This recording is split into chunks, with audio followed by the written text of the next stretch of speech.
짜잔!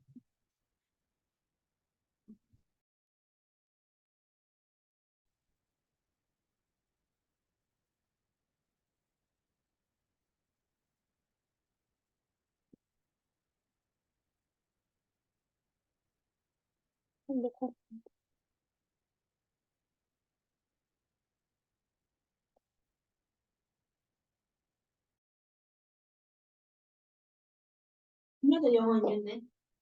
응? 오빠도 영어 있고.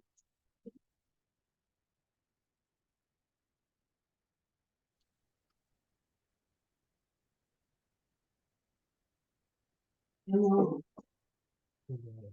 사진관 보니까 혹시 이거 공유해 줄 수 있냐고 했거든. 그게 나은 거 아니야?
아, 예, 안녕하세요. 11시가 돼서 이제 바로 강의를 시작할까 하는데요. 일단 화면 공유를 먼저 하고 바로 시작하겠습니다.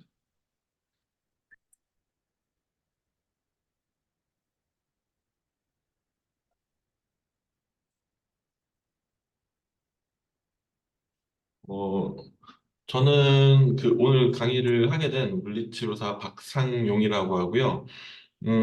이제 미리 강의 안 받으신 것처럼 오늘 주제는 골반 불균형하고 이제 측만증하고 관련된 내용이라고 보시면 될 것 같아요. 저는 현재 이제 물리치료사로서 동탄에 있는 정형외과에서 도수 치료를 하고 있고요. 뭐 간단한 재활운동 치료라든가 이러한 부분을 담당하고 있습니다. 사실은 오늘 강의는요, 작년에도 제가 이맘때쯤에 측만증에 관련된 강의를 했었는데, 그 내용하고 어느 정도 이어지는 내용이고요. 그렇다고 해서 그 작년의 강의 내용을 들어야지만이 오늘 내용의 강의를 이해할 수 있는 그런 내용은 아니에요. 작년의 강의 내용을 모르셔도 오늘의 내용만으로도 충분히 이제 뭐 내일 가셔서 임상에서 운동을 시킨다거나 평가할 때 쓸 수 있는 내용들이니까요. 편하게 들으셔도 괜찮을 것 같아요. 단지 이제 저도 강의안을 만들어 놓고 계속 검토하면서 보니까요. 전달해드려야 될 내용이 좀 많기 때문에 미리 말씀드렸던 것처럼 필기를 하실 수도 있다라고 이제 전달을 드린 거예요. 그래서 그런 부분들을 참고하셨으면 좋겠고요. 뭐 내용이 너무 빠르거나 이해가 안 되시면은 음성으로든 아니면 뭐 채팅으로든 남겨주시면 거기에 대해서 제가 답변해드리고 하도록 할게요. 어, 일단 작년에 했던 강의는 어떤 강의냐면요. 유럽에 있는 층만증 학교의 7가지 테크닉에 대해서 좀 비교를 하는 강의를 했었어요. 그래서 각 학교마다 뭐 이제 차이점도 있고, 뭐 예를 들면 슈로스와 뭐 스페인 슈로스에도 약간의 차이가 있고, 뭐 이탈리아나 프랑스의 어떤 치료법이랑 차이가 있듯이 그런 내용들에 대해서 제가 이제 전달을 해드렸었어요. 물론 비교하고 그 다음에 뭐 차이점을 설명도 드렸지만 그 안에서 저희가 이제 저도 치료사로서 치료하면서 측만증 치료에 부족한 점이 좀 은근하게 있거든요. 그러한 부분을 좀 말씀드렸는데 그런 내용들을 좀 먼저 말씀드리고 오늘의 그 주된 내용을 알려드리도록 할게요. 그래서 일단 측만증 치료하면은 한국에서는 슈로스 치료가 가장 큰 비중을 차지하는 것 같아요. 그래서 측만증 환자가 저희에게 내원하거나 아니면 센터에 왔을 때는 이 사람의 커브의 타입을 확인하기 위해서 제일 먼저 하는 게 뭐 흉추 타입인지 요추 타입인지 이런 것들을 파악하게 되는데 슈로스에서는 가장 많이 쓰는 게 이 바디블록 시스템이라고 보시면 돼요. 보편적으로 많이 쓴다고 보시면 될 것 같고 그 다음에 이를 보완하기 위해서 이 리그 클래시피케이션은 스페인 슈로스라는 곳에서 주로 씁니다. 스페인에 있는 물리치료사가 독일에 가서 슈로스를 배우고 현장에서 이제 배운 것들을 갖고 다시 스페인으로 돌아와서 발전시키고 한 거를 저희는 보통 스페인 슈로스라고 하는데 다른 말로는 리고 컨셉이라고 하기도 해요. 그래서 개인적으로는 저는 치료를 하면서 측만증 치료를 할 때 이 두 가지를 좀 빨리 보고서는 환자의 상태를 평가한다라고 보시면 될 것 같아요.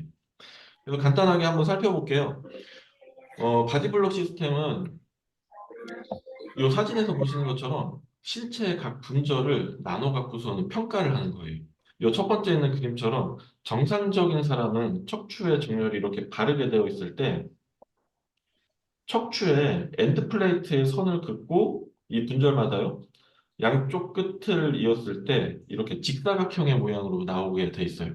근데 측만증이 있는 분들은 이렇게 커브가 생기면은 엔드 플레이트를 긋고 양쪽 끝단을 이으면 사다리꼴이 나오게 돼 있어서 이 사다리꼴이 곧 그 사람의 몸의 형태를 대변해 주는 거라고 보시면 돼요.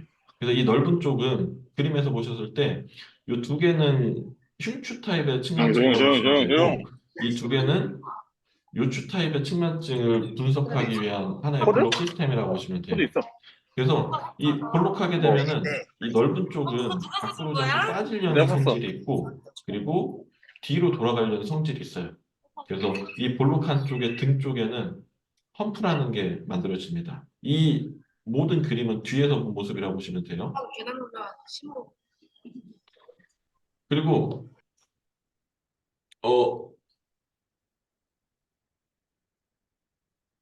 제가 한번 음소거가 단체로 되는지 볼게요.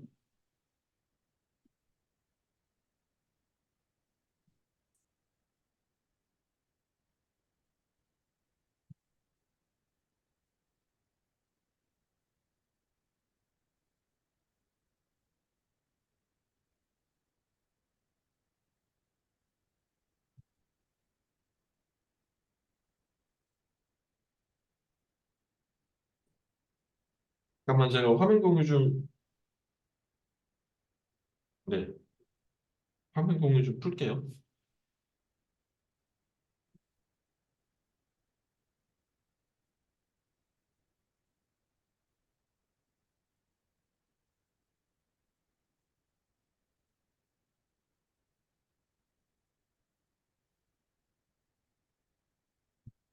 지금도 혹시 그 들리시나요?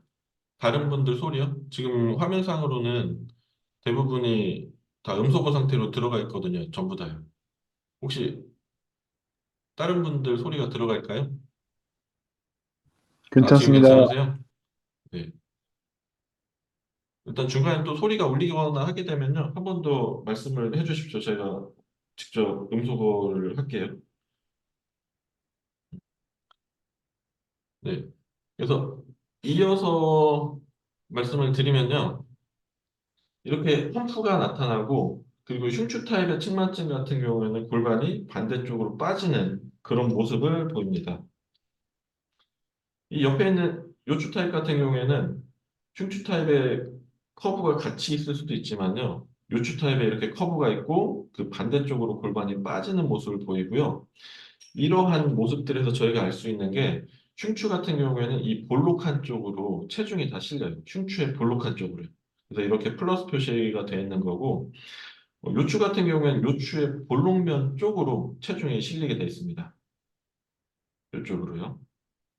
그래서 골반이 한쪽으로 빠진 사람도 있고 빠지지 않은 사람들도 있는데 지금 이제 그 빠지고 안 빠지고 중요하기보다는 이 바디블록 시스템 안에서 저희는 고관절을 좀 평가할 수가 있어야 되는데 이 시스템 안에서는 고관절을 정확하게 평가하기가 좀 어려워요.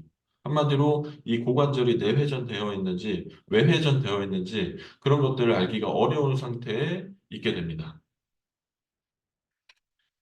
물론 옆에서 보는 사진도 마찬가지로 정상적인 분들은 생리학적인 만곡이기 때문에 앞에서 본 거랑은 다르게 사다리꼴의 모양이 이렇게 나와야 돼요. 바디블록 시스템에서는요. 근데 저희가 주로 볼 수 있는 뭐 측만증 환자든 측만증 환자가 아니어도 주로 볼 수 있는 게 이런 모습이에요. 이 세 번째 사진에 있는 모습이에요. 척추가 평평해지고 그에 대한 보상작용으로 이 아래쪽에 있는 룸보세이크럴 정션이 있는 쪽에서 점점점 전만이 증가하는 모습이 저희가 자주 볼 수 있는 모습 중에 하나라고 보시면 돼요. 근데 마찬가지로 이것도 이 상태에서 이 사람의 고관절이 플렉션 상태인지 익스텐션 상태인지를 구분하기 위한 그 평가 도구가 없어요. 뭐 스페셜 테스트든 뭐 다른 도구들이 없기 때문에 저희가 치료할 때는 단지 이 사람의 이 몸 위쪽에 있는 흉추든 요추든 뭐 견갑골이든 정해진 그 방향을 외우고서는 대입하는 수밖에 없다 보니까 한계점이 좀 많다라고 항상 저는 생각을 했어요. 특히 고관절에서요. 물론 뒤에서도 한번 말씀드리겠지만 견갑골도 몸이 틀어지면서 위치가 바뀌면은 그에 따라서 그 상완골의 위치도 바뀌는데 그러한 것들 역시도 이 바디블록 시스템 안에서는 어떻게 구분하기는 좀 어렵다고 보시면 좋을 것 같아요. 그래서 이러한 것들을 실질적으로 저도 치료를 하면서 바디블록 시스템을 엑스레이에 대입을 하고 그 다음에 직접 이렇게 선을 그어봅니다. 근데 이 그림을 보시면은 단적으로 보셨을 때 이 커브가 작기 때문에 흉추 타입의 측만증은 아닐 거다라고 생각하실 수도 있는데 저희가 엑스레이 보시면 이 몸 쪽에 외측에 보면 이 체관이 보이잖아요. 이 체관이 대칭성이 커지면 커브랑 다르게 실제로 이 사람은 외형적인 변화가 클 수도 있어요. 이게 또 다른 바디블록 시스템의 단점이라고 보시면 될 것 같아요. 실제로 보이는 것과 엑스레이 상의 모습이 좀 많이 다를 수도 있어요. 그냥 엑스레이만 본다면은 이분은 허리에 요추의 회전이 많기 때문에 요추의 측만증이 아닌지 오인할 수 있는데 이런 부가적인 평가가 없다라고 하면은 저희는 이제 실수할 수도 있는 거죠. 물론 옆에서 본 모습도 이렇게 블럭을 한 번씩 그려봐요, 저도. 시간이 많을 때는 그려보고 시간이 없을 때는 이제 가상의 선으로 그어서 이제 확인을 하는 거죠. 근데 또 다른 문제점이 하나 있어요. 위에서 사진에서 보셨던 것처럼 모든 커브를 설명할 수 있으면 좋겠는데 이 사진처럼 해석이 애매한 경우도 있습니다. 그러니까 이 사진을 측만증으로 볼 것인지 측만증으로 보지 않을 것인지 그러니까 이런 애매함이 있기 때문에 이런 경우에는 저희가 이런 사람들을 케어할 수 있는 수단이 필요한 거예요. 그래서 한계점을 많이 느꼈던 거고 이런 걸 보완하기 위해서 따로 리고 클래시피케이션이라고 리고 분류법을 사용하게 돼요. 간단하게만 말씀을 드릴게요. 여기서 중요한 거는요. 이 CSA라고 해서 센트럴 세이크럴 라인이라고 합니다. 척추 2번에서 수직으로 선을 그어 올린 이 선을 얘기를 합니다. 이 선을 기준으로 해서 저희는 이 TP, 트랜지셔널 포인트라고 하고요. 엑스레이 상에서 회전이 제일 많은 지점이에요. 그리고 가장 많이 기울어진 그 뼈와 흉추 1번이 이 흉추 커브의 볼록면 쪽으로 가 있다면 이 사람은 흉추 타입의 측만증일 가능성이 크다라고 얘기를 해요. 그래서 이 옆에 있는 이 세 개의 타입은 흉추 타입의 측만증이라고 설명을 합니다. 그리고 특징적인 거는 이 흉추 타입의 측만증은 요추가 대부분 가운데 위치를 잘하고 있어요. 한쪽으로 기울어지지 않고. 그리고 그 옆에 있는 이 포커브는 요추 타입의 측만증 혹은 더블 메이저라고 하는 흉추, 요추에 두 개의 커브가 있는 타입을 얘기합니다. 이런 경우에는 이 흉추의 오목면 쪽으로 이 TP와 T1이 이동해 있어요. 그리고 한 가지 더 L4와 L3까지 오목면 쪽으로 이렇게 사진에서 보시는 것처럼 기울어져 있어요. 이런 경우에는 저희는 요추 타입의 측만증이 아닌지 의심을 할 수 있게 돼요. 그리고 이 TP와 T1이 기울어져 있는 걸 의미하는 바는 그쪽으로 체중 지지가 많이 된다라고 해석을 할 수가 있는 겁니다. 그리고 이 옆쪽에 가면은 이 타입은 럼바에만 커브가 있거나 그러니까 요추에만 커브가 있거나 아니면 흉요추 부위에 커브가 있는 타입을 얘기를 해요. 마찬가지로 이것도 이제 CSL의 센트럴 세이클 라인에 기준으로 해서 요추의 볼록면 쪽으로 TP와 T1이 기울어져 있는 게 이 특징이에요. 그리고 요추도 마찬가지로 이렇게 기울어져 있어요. 요추가 이렇게 기울어져야지 저희 몸이 중심을 잡기 위해서 골반이 한쪽으로 빠질 수 있는 보상작용이 만들어질 수가 있어요. 그래서 요추가 이렇게 기울어진 걸 갖고 우리는 흉추 타입인지 요추 타입인지 구분할 수 있는 그런 구분점을 가질 수가 있습니다. 근데 이 중앙에 있는 N3, N4, 3C, 그러니까 흉추 타입도 아니고 요추 타입도 아닌 이 C 타입의 측만증이 있는데 이 부분은 조금 눈여겨보시면 좋을 것 같아요.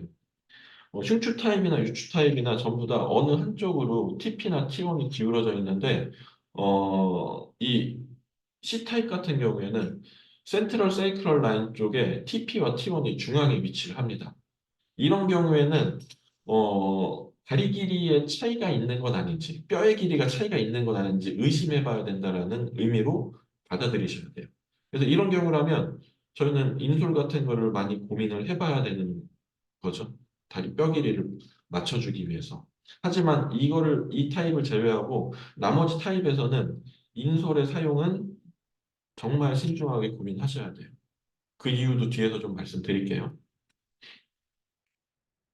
그래서 뒤에 있는 슬라이드들은 각각의 기준에 대해서 좀 자세히 설명하고 엑스레이 사진을 첨부해 놓은 거예요. 작년에 있던 그 강의 자료에서 이제 가져온 거니까 한번 시간이 되실 때 살펴보시면 좋을 것 같아요. 생각보다 정확하기도 하고 대부분의 측만증 분류법에서는 그런 얘기를 해요. 측만증의 커브가 상당히 많기 때문에 이게 하나로 정의되지 않는다. 구분할 수가 없다라고 얘기를 하는데 이 리고 클래시피케이션에서는 그런 얘기를 합니다. 모든 커브를 이 안에서 해결할 수 있다라고 설명을 해요. 근데 실제로 보면은 좀 맞는 것 같아요. 제가 봐도 임상에서 치료할 때요. 그래서 각각의 기준을 한번 살펴보시면 좋을 것 같아요. 생각보다 많이 유용합니다. 이렇게 강의를 하면서 저도 이제 준비를 하면서 치료도 하고 하는데 궁금한 점이 하나씩 생기기 시작을 해요. 저도. 흉추 타입의 측만증은 앞에서 말씀드렸던 것처럼 요추가 가운데 잘 있어요. 그러다 보니까 골반이 비교적 틀어지지 않고 잘 있는데 요추 타입의 측만증 같은 경우에는 골반이 심하게 비틀어지는 걸 자주 목격할 수가 있어요. 그게 상당히 특이한 지점인데 이런 것들에 대한 정보를 좀 찾아보기 위해서 그러니까 위에서 말씀드렸던 것처럼 고관절 이제 골반이 틀어지면 분명히 고관절도 영향을 받는데 기존에 있는 분석 방법들은 이 고관절을 알기 위한 그런 평가 방법이 없기 때문에 제가 항상 그 의문점과 고민을 했던 건데 이런 걸 찾아보려고 어 저희가 보는 책 중에 그 노란색 슈로스 원서를 찾아보면은 이렇게 그림이 나와요. 요추 타입의 측만증의 골반의 상태에 대해서요. 자, 이 상태를 보면요. 이 1번은 이 옆에 있는 사진처럼 골반이 빠져 있는 모습을 의미합니다. 자, 2번이 의미하는 거는 단순히 골반이 위로 올라갔다라고 표현하는 게 아니라 그리고 업슬립을 말하는 게 아니고요. 이쪽 골반, 이 오른쪽이에요. 이쪽이 왼쪽이고요. 오른쪽 골반에 포스테리어 틸팅을 얘기해요. 골반이 포스테리어 틸팅 되면은 뒤로 돌면서 이 장골의 가장 윗부분이 위로 올라가면서 골반이 길어 보이게 만듭니다. 이 반대쪽에 있는 3번은 뭐냐면요. 골반이 안테리어 틸팅 됐다라는 의미예요. 안테리어 틸팅 되면요. 앞으로 기울어지면서 앞에서 봤을 때 골반의 위아래 길이가 짧아 보이게 돼 있어요. 그래서 이런 것들로 해서 골반의 높이 차이가 나타나는 걸로 보이는데 앞에서 설명드렸던 것처럼 다리 뼈의 길이가 나타나지 않고 골반이 이렇게 틀어져 있는 분들한테 인솔 사용을 주의해야 된다고 말씀드린 거는 골반은 이렇게 안테리어 틸팅, 포스테리어 틸팅 이 외에도 골반의 그 장골의 인터널 로테이션, 익스터널 로테이션이 동반되는데 그로 인한 다리 길이 차이라면은 그것들을 해결해 줘야 되는데 측만증에서 그걸 해결해 주지 않는다면은 인솔은 전혀 다른 효과를 만들 수 있기 때문에 주의를 요한다라고 말씀을 드린 거예요. 그래서 이어서 설명을 해드리면은 이 그림에서 또 중요한 거는 이 부분이에요. 6번이라고 된 부분이요. 이 사진을 제가 파워포인트상 뒤로 뒤집었기 때문에 숫자가 거꾸로 나오는 겁니다. 6번은 이 왼쪽에 있는 고관절이 내회전되고 내전돼 있다라는 의미예요. 그래서 저는 이렇게 튀어나온 골반과 오른쪽에 튀어나온 골반과 왼쪽에 이렇게 내회전된 고관절 때문에 상당히 치료하면서 고민을 되게 많이 했습니다. 과연 어느 쪽에 있는 중둔근이 문제인지. 저희는 보통 이렇게 골반이 빠져 있으면 빠진 쪽 골반의 중둔근이 문제라고 보통 해석을 하잖아요. 근데 정말로 이쪽이 문제가 있는 건지, 이 왼쪽에 있는 내회전된 고관절은 정말 문제가 없는 건지. 그래서 이러한 고관절을 치료하기 위해서는 기존에 있는 슈로스 방법이나 뭐 스페인 슈로스에서는 이 사진에 반대되는 방향으로 골반을 움직여주고 세팅을 해놔요. 그걸 갖고 저희는 펠빅 코렉션이라고 얘기를 해요.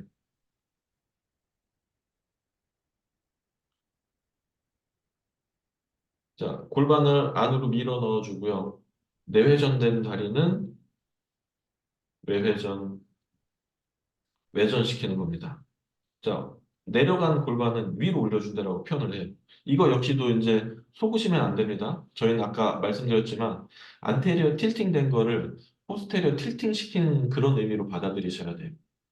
3번 역시도 포스테리어 틸팅 된 거를 안테리어 틸팅 된다, 시킨다라는 의미로 받아들이셔야 되고요. 그래서 운동을 시킬 때 실질적으로 원서에 나와 있는 그림들이에요. 제가 이렇게 표현을 해드릴게요. 이쪽 고관절이 내회전되어 있는 쪽이고 나머지 이 사진은 이쪽이 내회전 그리고 이쪽 고관절이 내회전된 다리. 그래서 운동할 때 이렇게 외전시키고 외회전시킨다라고 얘기를 합니다. 근데 서두에 설명드렸던 것처럼 서두에 설명드렸던 것처럼 잠시만요.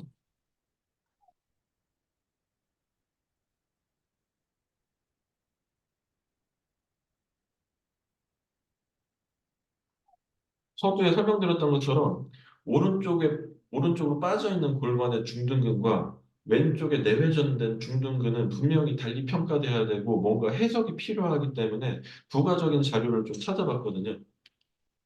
그래서 중둔근에 대한 논문을 한번 찾아봤어요. 룸보펠빅 힙의 기능과 발의 모션과 관련된 논문인데 이 논문을 한번 살펴보시면요. 원래 중둔근은 저희가 알기로는 이 중둔근이 전체가 작용을 하면은 벌림이라는 기능이 돼야 되는 게 맞아요. 틀린 얘기는 아닙니다. 근데 그 기능이 약해지면은 아까 보셨던 사진처럼 한쪽으로 골반이 빠지는 건 맞습니다. 근데 이제 이 내회전된 그 기능에 대해서 설명이 필요한 거예요. 이 중둔근이라는 게요, 저희는 보통은 외전근이라고 생각하지만 세분화해서 앞섬유, 중간섬유, 뒤에 섬유로 나누기도 해요.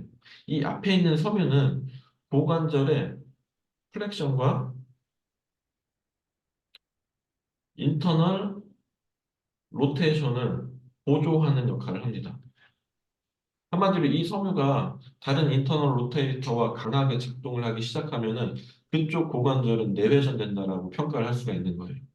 자, 그리고 이 뒤에 있는 섬유는 고관절의 익스텐션과 익스터널 로테이션을 보조합니다. 그러니까 익스터널 로테이터와 강하게 같이 결합을 해서 작동을 하면은 익스터널 로테이션 포지션에 있게 되는 거예요. 그리고 참고로 말씀드리면 이 뒤에 있는 섬유는 고관절의 풀 플렉션을 제한시킬 수 있어요. 이런 분들은 풀 플렉션이 제한되면은 풀 스쿼트가 하기 힘들어져요. 그래서 운동을 하기 이전에 이 뒤에 있는 섬유를 풀어준다거나 또는 다른 수단을 통해서 풀 플렉션을 만들어 놓고 스쿼트를 해야지만이 허리를 다치지 않고 운동을 하실 수가 있어요. 자, 이러한 해석을 갖고 이 논문에 나와 있는 내용을 보면요.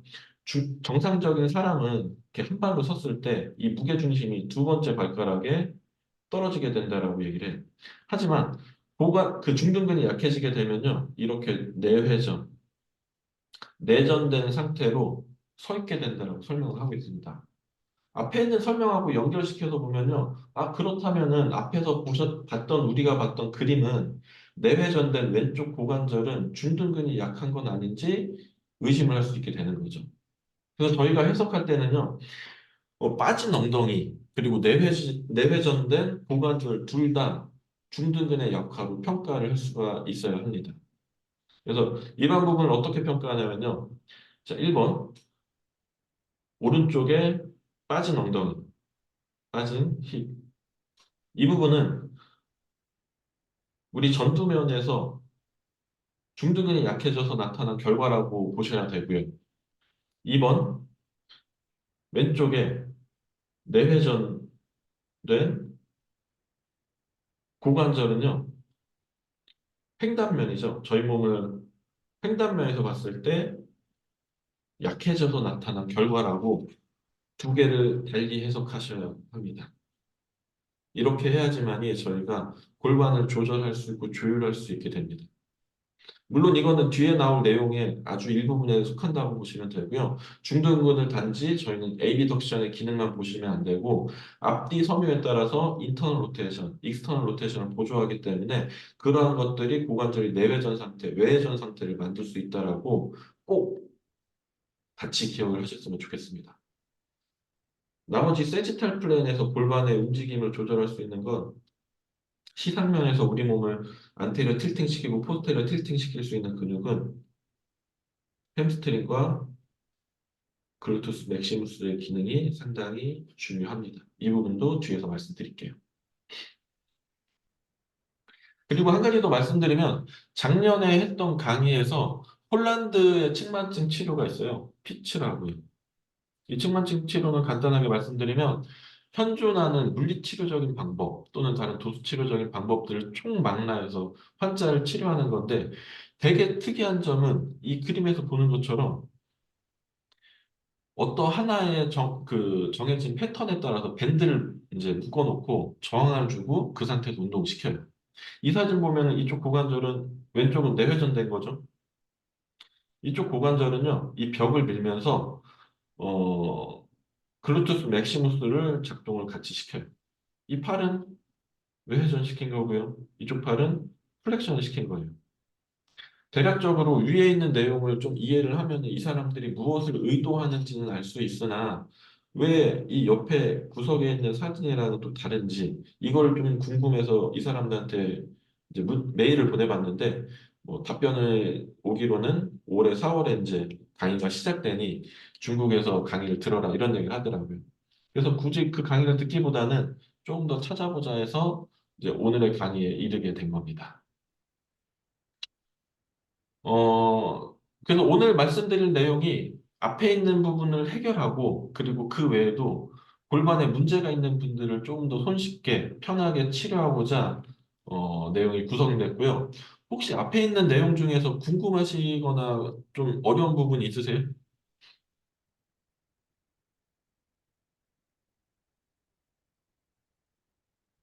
괜찮습니다. 뭐 달리 궁금하신 부분이 없으시면은 제가 뭐 바로 다음 내용으로 가고요. 이따 잠깐 쉴 때 또 여쭤보겠습니다.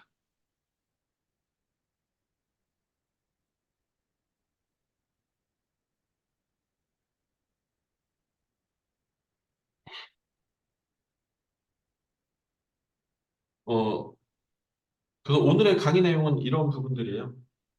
왜 우리가 이 골반과 고관절, 그리고 요추를 동시에 해석해야 되는지 그런 논리적인 토대랑요. 이 안에서 왜 한쪽으로 로도시스가 많이 만들어지고 이렇게 틀어지면 우리가 실제 현장에서 해야 되는 것과 하지 말아야 되는 걸 구분하고요. 이런 틀어짐에서 나타나는 그 특정 패턴들, 그리고 이걸 해석하기 위한 방법, 운동까지 좀 이제부터 다뤄볼까 해요. 아마 12시 반이 조금 초과될 수도 있는데, 혹시라도 뭐, 이렇게 급하신 분들은 먼저 퇴장을 하셔도 괜찮습니다. 많이 언급될 용어들이에요. 아마 이 두 개의 용어가 제일 많이 언급될 건데요. 사진에서 보셨을 때 이 첫 번째 포워드 로테이션을 보시면 돼요. 그림에서 보셨을 때 이쪽이 왼쪽입니다. 이쪽이 오른쪽이고요. 그래서 이 왼쪽에 있는 이 골반이 전방으로 돌아가는 걸 저희는 포워드 로테이션이라고 표현을 할 거예요. 때로는 이 왼쪽에서 오른쪽으로 돌았기 때문에 라이트 로테이션이라는 표현을 쓰기도 해요. 반대로 이 오른쪽 골반은 뒤로 돌았으니까 백워드 로테이션이라고 표현을 할 수 있겠죠.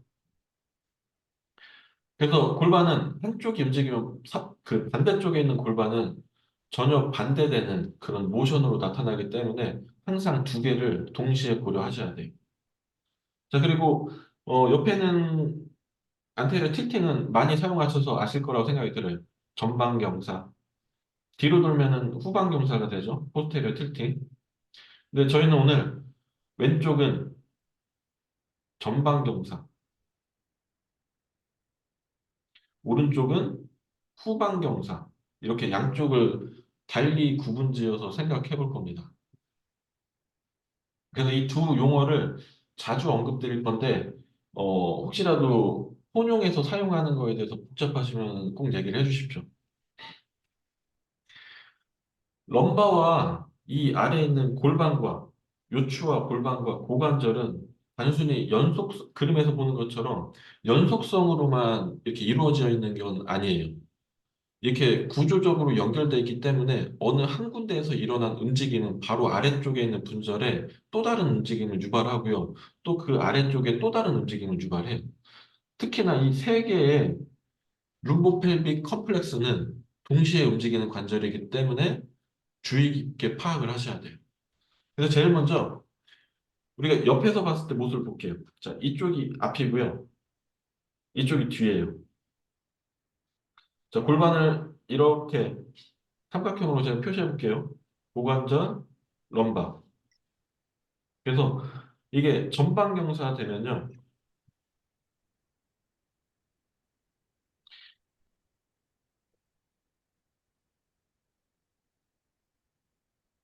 이 고관절은 굽힘 상태에 있게 돼요.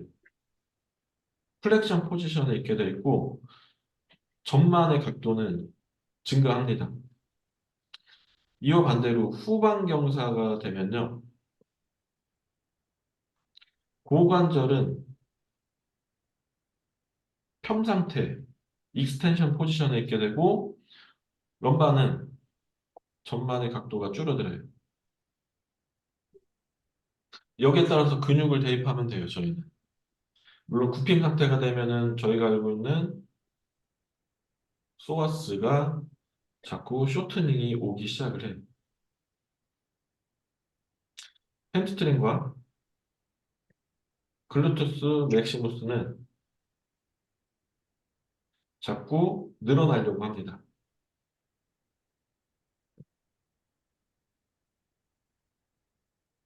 칸이 모자라서 한글로 쓸게요. 연장되려고 하는 성향이 있어요. 물론 후방 경사에는 반대로 적용이 됩니다. 그래서 저희는 이거를요, 자, 왼쪽에 전방 경사, 오른쪽에 후방 경사가 생길 수 있다라고 일단 기억해 주시면 좋을 것 같아요. 자, 그 다음 사진은 아까 앞에서 말씀드린 부분인데 그 해석을 잘 하셔야 돼요. 다리뼈 길이가 엄청나게 차이 나지 않는 이상 이 골반 자체가 순수하게 위로 올라가는 경우는 거의 없어요. 포스테리어 tilting되면 아까 말씀드렸던 것처럼 이 골반의 위아래 길이가 길어 보이기 때문에 골반이 위로 올라가는 것처럼 보여요. 그래서 아까 말씀드렸던 것처럼 오른쪽이 포스테리어 tilting되면은 골반은 위로 올라가는 모습을 보이기 때문에 요추가 이렇게 휘기 시작을 합니다. 자, 여기에 따라서 이쪽 고관절 같은 경우에는 오른쪽 고관절 같은 경우에는 내전 상태에 있으려고 해요. 왼쪽 같은 경우에는 외전,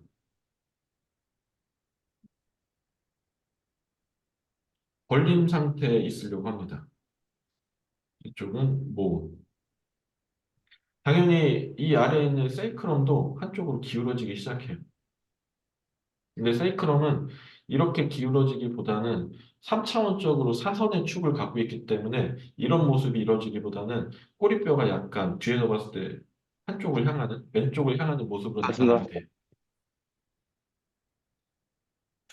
그래서 이 앞에서 봤을 때 우리가 프론탈 플레인에서 이 골반이 올라가고 내려간 걸 해석하실 때는 절대로 이게 순수하게 한쪽으로 올라갔다 내려갔다고 생각하시면 안 됩니다. 안테리어 틸팅, 포스테리어 틸팅이 항상 동반되어 있다라고 보셔야 돼요. 그리고 오늘 강의에서 제일 중요한 내용이라고 좀 생각이 돼요. 이제 위에서 본 모습입니다.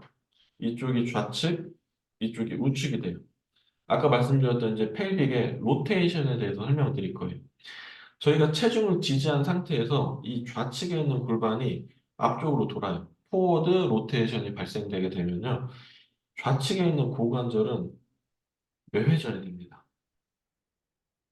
우측은 내회전의 상태에 있게 돼 있어요. 이 상황에서 저희가 이 옆에 있는 사진을 한번 유의 깊게 보셔야 돼요. 정말 많이 보는 그림이에요. 뉴만에도 나오고 다른 어떤 치료 교재도 나오고 인터넷에도 상당히 많이 나온 그림이죠. 이 일리움이 안테리어 틸팅이 되면은 인터널 로테이션 된다라고 표현을 해요. 그러면은 위에 있는 설명들이랑 저희가 이제 병합을 해보면은 이건 잘못된 그림이라고 해석을 할 수가 있는데 전혀 잘못된 그림은 아닙니다. 순서를 정해드리면은 일단은 제일 먼저 생기는 게 골반의 안테리어 틸팅이에요. 자, 이 과정에서 힙 조인트에 같은 쪽에 인터널 로테이션이 생깁니다. 근데 사람이 그냥 서 있는 상태로 안테리어 틸팅된 상태로 유지가 되는 게 아니라 뒤에 나올 설명이 나오는데요. 점점점 안테리어 틸팅에 플러스 포워드 로테이션이라는 과정을 겪게 돼 있어요. 골반이요. 이 과정에서 결과적으로 보상작용으로 고관절이 익스터널 로테이션 되기 시작을 하는 게 순서라고 보시면 돼요. 그러니까 이 그림이 잘못된 그림은 아닙니다. 그래서 저희가 해야 되는 건 이 과정 속에 있는 사람을 평가하는 건데 사실상 이 처음 시작되는 사람들은 증상도 약하고 그리고 뭔가 이렇게 체크할 수 있는 사항이 많이 없다 보니까 찾아내긴 어려워요. 하지만 이 첫 번째 그림처럼 고관절이 안테리어 틱팅되고 포워드 로테이션 되고 좌측 고관절이 외회전된 상태에 있는 사람들은 테스트를 통해서 쉽게 알 수가 있어요. 그래서 저희가 다시 한번 이제 말씀드리면 기억해야 될 건 왼쪽 골반의 안테리어 틸팅, 포워드 로테이션,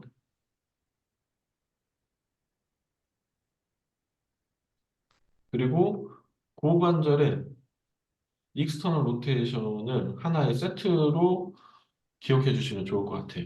이걸 갖고 왼쪽에 이런 패턴이 나타나는 걸 저희는 레프트, 안테리어, 인테리어, 체인 패턴이라고 얘기를 합니다. 제가 계속 왼쪽을 강조드리는데 왼쪽에서 이런 일이 일어나는 이유가 확실하게 있습니다. 그래서 그러니까 당연히 이제 위에는 이제 전 슬라이드에서 보면은 이게 왼쪽에서 안테리어 틸팅되고 포워드 로테이션 되고 힙의 익스턴 로테이션 되면요. 오른쪽 같은 경우에는 반대로 빼고 포스테리어 틸팅, 백워드 로테이션, 힙 조인트는 인턴 로테이션 상태에 놓이게 돼 있어요. 제가 왼쪽만 강조한다고 해서 오른쪽을 빼먹는 건 아니고 서로 반대되는 움직임이 짝지어서 나타난다라고 생각을 하셔야 돼요. 오해하지 않으셨으면 좋겠습니다. 자, 그렇다면 제가 왜 계속 왼쪽을 강조하는지 이제부터 좀 보실 건데요. 혹시 위에 있는 그 룸보펠빅 힙 컴플렉스의 복합적인 움직임에서 헷갈리시는 사항이 있으실까요?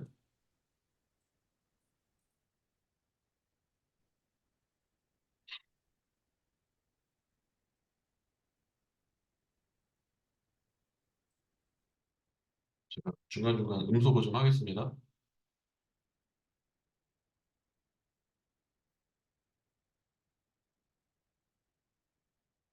헷갈리는 사항이 없으시면은 바로 다음 내용을 좀 들어가 볼게요. 그러니까 저희가 무의식적으로 전부 다 5대5라는 걸 추구하거든요. 신체 좌우의 밸런스를 5대5로 생각하는데 한번 자세히 우리 몸에 대해서 살펴볼 필요가 있어요. 어, 우리 몸을 구성하고 있는 구조물들이 좌우의 대칭은 다 다릅니다. 가장 가깝게 뇌는 양쪽의 기능이 다 다르고요. 그 다음에 폐도 오른쪽은 세 개의 옆으로 이루어져 있고 왼쪽은 두 개의 옆으로 이루어져 있습니다. 그리고 심장은 왼쪽으로 기울어져 있죠. 자, 그리고 간은 오른쪽으로 치우쳐져 있어요. 그 외에도 뇌신경 중에 베이거스 너브는 왼쪽과 오른쪽의 길이가 달라요. 길이가 다르다는 건 그만큼 기능도 다르다는 얘기로 해석을 하셔야 되고요. 이러한 상태에서 저희는 매일같이 호흡을 하게 되는데 우리가 하루에 호흡하는 그 숫자가 대략 2만 번 정도 된다고 해요.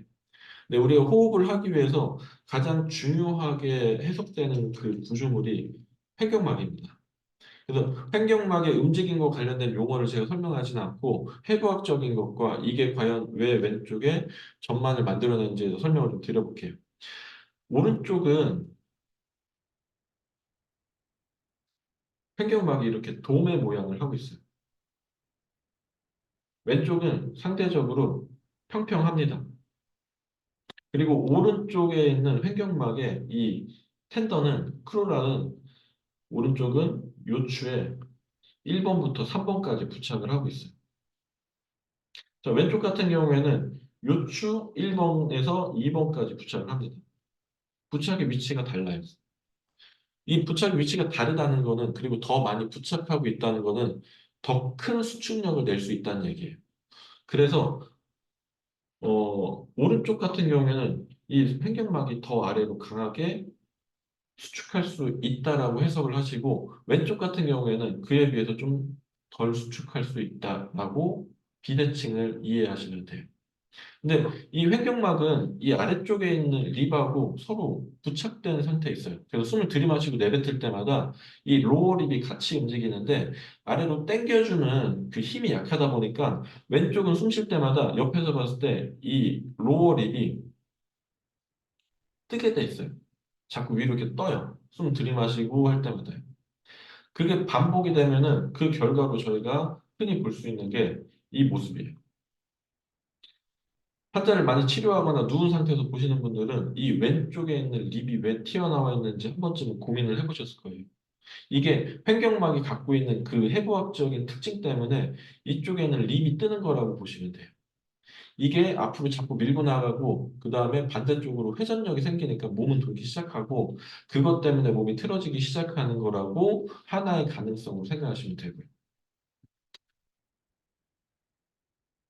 그래서 이렇게 횡격막과 아래에 있는 립이 부착하는 그 위치를 갖고 저희는 존 오브 어포지션이라고 얘기를 합니다. 그래서 오른쪽처럼 이렇게 강하게 수축하고 횡격막을 돔 모양의 형태를 유지할 수 있게 해주면 옆에서 봤을 때 이렇게 동그란 최적의 모습을 갖고 있는데 만약에 왼쪽처럼 이렇게 로어 립이 뜨는 그런 모습을 갖게 되면요. 이렇게 로어 립이 이렇게 들리는 힘이 생깁니다. 그래서 이 그림을 최적의 모습, 최적이 아닌 모습으로 볼 수도 있지만요. 이 이쪽을 왼쪽의 로어 립의 모습, 이쪽을 오른쪽의 로어 립의 모습으로 이해를 하셔도 돼요. 양쪽이 계속 이렇게 뒤틀리는 호흡을 하게 되는 거예요. 그래서 여기서부터 이 횡격막에서부터 장요근 그리고 뭐 앞쪽에는 여기에 생략이 되어 있는데 뭐 TFL 그리고 바스토스 라테랄리스, 바이셉 페모리스 이런 근육들이 하나로 연결해서 이렇게 다리 외측까지 내려가요. 아까 말씀드렸던 레프트, 안테리어, 인테리어 체인을 구성하는 근육들이 이렇게 하나의 선으로 연결돼서 내려오신다라고 이해를 하시면 좋을 것 같습니다. 그래서 앞에서 설명해드린 것처럼 이 왼쪽에 있는 립이 자꾸 앞으로 뜨게 되면요. 전만을 만들어낼 수 있는 힘이 첫 번째로 시작이 되고요. 여기에 따라서 이 립과 골반 사이가 벌어지면서 복부 근육이 약해지기 시작합니다.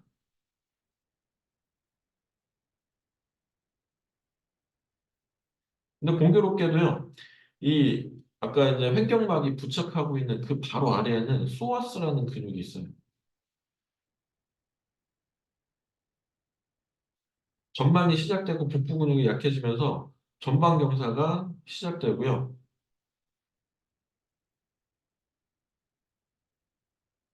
그 다음에 이 포지션, 자세의 포지션으로 인해서 이 소아스가 쇼트닝이 생기기 시작하는 게 순서입니다. 그래서 결론적으로 이 왼쪽 골반의 앞쪽으로는요, 우리 대다수의 사람에서 이렇게, 이렇게 앞으로 퍼져나가려고 하는 한쪽의 전만이 만들어진 힘이 만들어져요. 이걸 갖고 저희는 헤미로도시스라고 얘기합니다. 옆에 써있죠. 오른쪽은 해부학적인 그런 선천적인 어드밴티지 때문에 이러한 힘이 잘 생기지는 않아요. 그래서 왼쪽에 전만이 잘 생길 수 있다라고 그리고 아까부터 왼쪽은 전방 경사라고 강조해서 말씀을 드린 거예요. 물론 이게 무조건이라고 표현은 안 드릴게요. 이게 계속 몸이 변화하는 과정에서 오른쪽에도 이 로도시스가 같이 만들어지는 경우가 있어요. 그래서 그런 건 뒤에서 다시 또 설명을 드릴게요. 그래서 저희가 측만증이 있는 사람들이 왔을 때 이분은 이렇게 커브가 있다고 보시면 돼요. 골반이 이렇게 빠진 거 보니까 흉추 타입이신 것 같아요. 저희가 이렇게 측만증이 있으면은 보통은 회전이 동반되어 있다고 표현을 하는데 앞에서 그 들었던 헤미로도시스라는 그 용어를 기억하시면은 이쪽은 헤미로도시스가 있다라고 저희가 표현할 수가 있죠. 물론 요추는 아니지만 흉추에서도 동일하게 사용할 수가 있어요. 이 용어를 설명드린 이유는요. 저희가 환자나 고객한테 운동을 시킬 때 몸을 반대로 돌리세요라는 표현을 쓸 수도 있는데요. 이 로도시스가 돼 있는 쪽을 뒤로 땡기라고 표현할 수도 있거든요. 그러면은 환자가 듣기에는 그 버벌 큐 사인이 조금 더 수월할 수가 있어요. 그래서 예를 들면은 이 왼쪽에 있는 그 흉추 부분에 헤미 로도시스를 줄이기 위해서 저희는 왼쪽 팔을 앞으로 뻗고 전거근을 작동시키면서 등을 빼게 시키면은 결국에는 비슷한 작용을 만들 수가 있어요. 이 회전과 비슷한 작용이요. 그러니까 고객이랑 환자한테 조금 더 편하게 알려주기 위해서 이 용어적인 것들을 제가 한 번 더 말씀을 드린 거예요.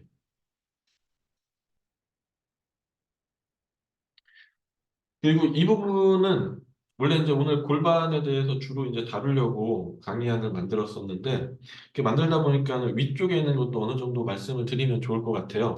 제가 아래쪽에서는 골반의 그리고 고관절의 상태가 어떤지를 알 수 없는 게 이 측만증 분석 방법의 어떤 하나의 단점이고 맹점이라고 말씀드렸는데 이 위에서도 견갑골의 상태는 알 수 있으나 상완골의 상태는 사실 다시 한 번 더 재해석을 해야 될 필요가 있어요.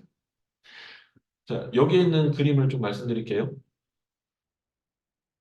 이 견갑골은요, 아까 말씀드렸던 것처럼 왼쪽에 전방 경사가 일어나고, 그 다음에 몸이 한쪽으로 돌아가기 시작을 하면은, 오른쪽으로 몸이 이렇게 돌아가기 시작을 하면요, 그때부터는 이쪽이 왼쪽입니다. 이쪽이 오른쪽이고요. 왼쪽 같은 경우에는 익스터널 로테이션 돼 있다고 해요. 다른 말로는 리트렉션 돼 있다고 해요. 후인 돼 있다고 하고요. 오른쪽은 반대로 인터널 로테이션 또는 프로트랙션 돼 있다라고 얘기를 합니다. 전인이라고 얘기를 하죠. 자, 여기에 더불어서 왼쪽은 다운워드 로테이션 돼 있다고 얘기해요. 오른쪽 같은 경우에는 업워드 로테이션 되어 있다라고 공통적으로 얘기를 합니다. 근데 말씀드린 것처럼 이쪽에 휴메랄 헤드, 휴메루스, 상완골의 움직임은 설명이 되지 않아요. 인터널 로테이션 상태인지 익스터널 로테이션 상태인지요. 이쪽 어깨를 기준으로 설명을 드릴게요. 이쪽 어깨는요, 상완 골두가 내회전되어 있는 상태에 놓이게 돼요. 자, 그리고 제가 잠깐 공유를 중지해 볼게요. 그냥 사진, 이렇게 앞에서 봤을 때 제가 이쪽 손을 하는 게 낫겠네요. 오른쪽 상완 골조라고 치면요. 내회전되면 이렇게 되고요. 바깥쪽으로 빠지면은 이렇게 되거든요. 그래서 오른쪽 상완 골두는 내회전되고 바깥쪽으로 이렇게 이동했다라고 보시면 좋을 것 같아요. 이게 하나의 동반된 움직임이라고 보시면 되고요. 그래서 실제로 환자분들 치료하거나 고객분들 치료할 때 저희가 자주 볼 수 있는 게 뭐가 있냐면요. 이 오른쪽 어깨에서는 특정 충돌 증후군이 잘 일어납니다.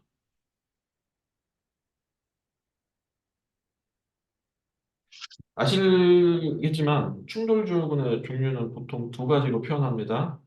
인터널 임핑지먼트와 익스터널 임핑지먼트로 나뉘어서 설명을 해요.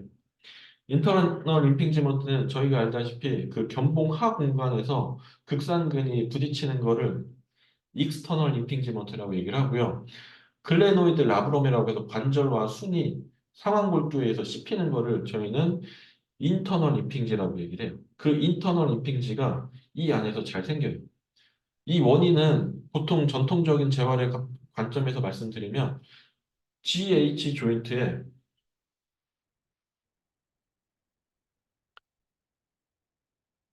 GH 리가먼트의 포스테리어 밴드가 뒤 섬유가 타이트해지면은 이런 상태에서는 오른쪽에 인터널 임핑지가 많이 발생이 된다고 얘기를 해요. 그래서 야구랑 관련된 필드에서는 이러한 임핑지먼트를 이렇게 표현하기도 합니다. GIRD, 글레노이드, 잘못 썼네. 글레노 슈메랄 인터널 로테이션 DPCC라고 얘기를 해서요. 쉽게 말씀드리면은 이 오른쪽 어깨에서는 이 상태에 놓이게 되면은 내회전이 제한됩니다. 그래서 이 내회전 제한 상태에서는 ROM 평가하면은 내회전은 제한되어 있고 외회전은 과하게 넘어가요. 반대쪽보다. 그래서 이런 몸의 틀어짐을 만들 수 있는 오른쪽에 충돌 증후군이 있는데 이제 여기서부터는 이 강의를 듣는 선생님들의 선택이세요. 이러한 환자분들이 온다면은 이 오른쪽 어깨를 치료할 건지 이 몸의 틀어짐을 먼저 손볼 건지는 선생님들의 선택입니다. 저는 개인적으로 제가 직접 임상에서 치료했을 때 이 부분을 해결할 수 있는 전통적인 치료 방법은 슬리퍼 스트레칭이에요. 슬리퍼 스트레칭과 최근 논문으로는 지니 스트레칭 두 개를 언급합니다. 그 저희가 알고 있는 램프의 진이 그 진입니다. 이 두 가지 스트레칭을 하는데 실질적으로 효과가 제가 원하는 것만큼 그렇게 나오진 않아요. 그래서 항상 이제 이게 왜 해결이 되지 않을까 고민을 하는데 이런 자료를 봤을 때 저라면은 이 어깨에 있는 치료도 해야 되겠지만 이 그 어깨 통증을 유발할 수 있는 몸통의 비틀림이라든가 견갑골의 위치도 당연히 조절해줘야지만이 이 충돌 증후군을 줄일 수 있는 결론에 도달할 수 있을 거라고 생각이 들어요. 생각보다 이러한 충돌 증후군을 가지신 분들이 많습니다. 그러니까 저희한테 오면은 50견은 아니에요. 그리고 저희가 알고 있는 풀캔 테스트, MT캔 테스트 해도 괜찮아요. 단 하나, 옆으로 누워 주무시면은 어깨가 아프다고 하시는 분들이 이 충돌 증후군에 속하는 경우가 많아요. 이런 분들 보시면은 치료적인 설계를 잘 하셔야겠죠. 어깨도 치료해야겠지만 이 몸통의 변화도 유발을 해야 돼요. 단순히 몸통을 반대로 돌린다거나 해서는 안 되고요. 호흡의 패턴도 바꿔줘야 되는 필요성이 있기 때문에 제가 이런 내용과 관련한 거는 강의안이 준비가 되면은 한 4월이니까 5월 정도쯤에 이 카톡방에 한 번 더 그 공지를 올려볼게요. 계신 분들은 뭐 시간이 되시면 들어와서 들으셔도 좋을 것 같아요. 어쨌든 뭐 이러한 연장선으로 몸의 변화랑 통증이랑 연결돼 있는데 그러니까 어찌 보면은 좀 원인과 결과를 이렇게 하나의 연장선으로 이해하다 보니까 헷갈리실 수도 있는데 저희 몸이 그렇게 막 단순하게 해결되지는 않기 때문에 때로는 이제 이런 고민도 필요하실 것 같아요. 그리고 지금까지 들으신 내용을 토대로 저희가 정말 인터넷에서 많이 보는 그림이에요. 이 그림을 고지고대로 해석하면 안 된다라는 거를 꼭 상기하셨으면 좋겠어요. 다시 한번 강조드리지만 이쪽이 왼쪽이라면요. 왼쪽은 전방경사, 전방회전, 골반, 그리고 고관절에 외회전이 일어날 확률로, 아니, 외회전이 결국에 일어날 수밖에 없다라고 이해를 해주시면 좋을 것 같습니다. 여기 옆에 있는 사진도 같은 사진이에요. 단지 이제 좀 더 세이크럼의 모습을 보여드리기 위해서, 어, 왼쪽이 전방으로 회전이 되면은 세이크럼도 같은 방향으로 회전된다는 걸 보여드리려고 갖고 온 거고요. 요추 역시도 세이크럼과 똑같은 방향으로 회전을 해요. 그래서 이 상태에서는 세이크럼이 오른쪽을 향하게 되고요. 제가 잠시 또 공유 화면을 꺼볼게요. 서 있는 상태로 말씀을 드리면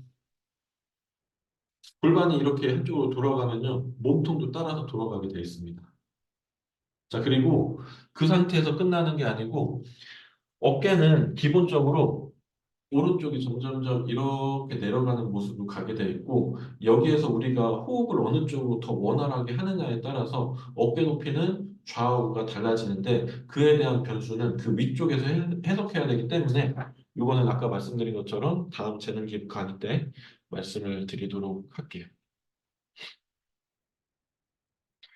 그래서 공통점이 하나 있습니다. 세이크럼이 오른쪽으로 돌잖아요. 몸통이 같이 돌기 때문에 스터넘도 같이 오른쪽을 향하게 돼 있어요.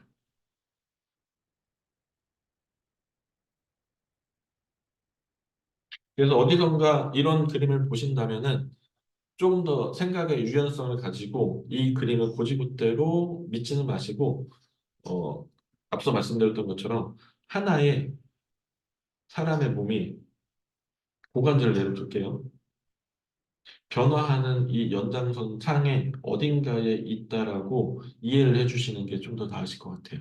그래야지 저희가 누군가를 평가할 때 유연하게 해석할 수가 있어요. 근데 결론은 오늘 강의를 통해서 말씀드리고 싶은 거는 이 외회전이 있느냐 없느냐 이거를 알려드리는 거예요. 이 외회전이 발생이 돼야지 어쨌든 사람 몸에 통증이든 불편함이 발생이 됩니다. 그래서 이러한 변화를 실질적으로 모형으로 가져온 거거든요. 이쪽은 왼쪽, 이쪽은 오른쪽입니다. 제가 왼쪽에 외회전만 강조를 드렸는데 왼쪽에서는 내전, 아니 외전도 발생이 돼요. 벌림, 그리고 굽힘 자세, 힙 플렉션 자세 있게 되고 고관절이요. 고관절에 대한 설명입니다. 그리고 오른쪽은 내전, 그리고 내회전,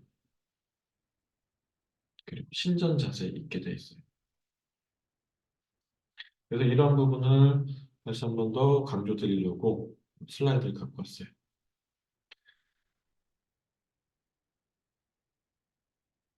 그래서 지금까지 설명드렸던 이 안테리어, 인테리어 체인 패턴을 구성하고 있는 근육이 이렇게 횡격막부터 시작이 돼요. 횡격막, 그리고 장력은 대퇴, 근막, 장근, 바깥, 광근, 바스투스 라테랄리스라고 하죠.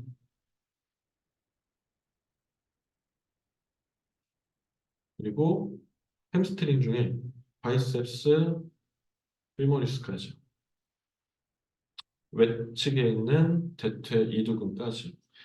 이 근육이 하나의 체인을 이루는데 오해하지 마셔야 될 게 이 근육은 하나의 패턴을 만들 뿐이지 이 근육의 반대편에 있는 근육은 약해지거나 오른쪽에서는 강해지거나 이렇게 할 수가 있어요.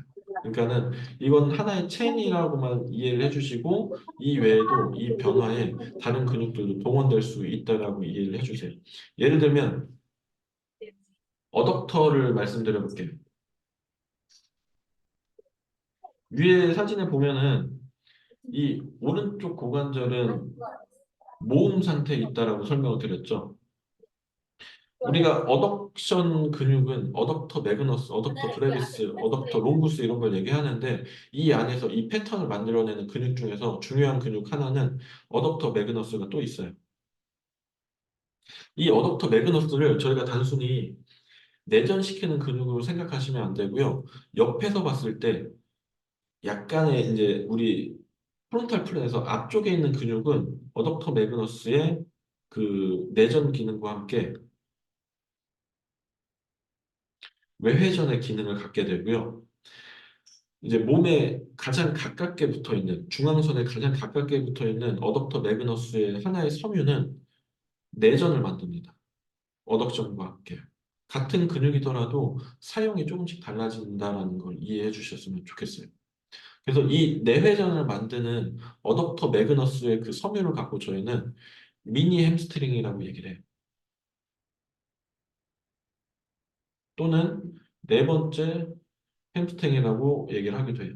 그만큼 저희 몸을 구성하는 근육 중에서 모든 근육들이 다 중요하지만 이 햄스트링은 자기가 갖고 있는 내전의 기능 말고도 햄스트링을 보완하기 위한 중요한 기능을 갖고 있는 근육이라고 이해를 해주셔야 돼요.